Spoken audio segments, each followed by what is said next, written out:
இஸ்ரவேலுக்கு இளைப்பாறுதலை கட்டளையிடப் போகிறேன் என்று கர்த்தர் சொல்லுகிறார். சிறையிருப்பில் இருந்த இஸ்ரவேல் ஜனங்களுக்கு ஆண்டவர் ஒரு இளைப்பாறுதலை கட்டளையிட்டார். அந்த சிறையிருப்பில் அந்த மனிதர்கள் எப்படி பாடுபட்டிருப்பாங்க, ஓயாத நெருக்கம், ஓயாத துன்பம், ஓயாம அவங்க வதைக்கப்பட்டிருப்பாங்க. ஆண்டவர் அந்த பாடுகளிலிருந்து அவங்களை விடுவித்து அவங்க சுதந்திரிக்க வேண்டிய இடத்தை சுதந்திரிக்க செய்தார். இந்த ஈசாக்குக்கும் அதே மாதிரி தான்.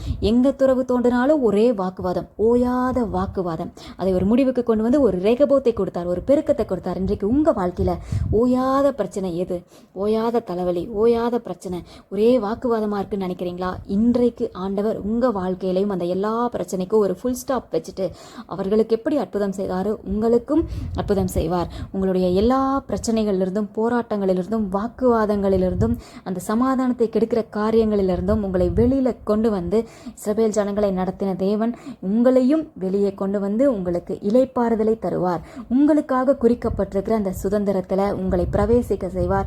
உங்க சுதந்திரத்தை உங்களுக்கு தந்து உங்க தேசத்துல, உங்க ஸ்தானத்துல உங்களை சுகமாய் தங்கியிருக்க பண்ணுவார். கர்த்தர் உங்களை ஆசீர்வதிப்பாராக.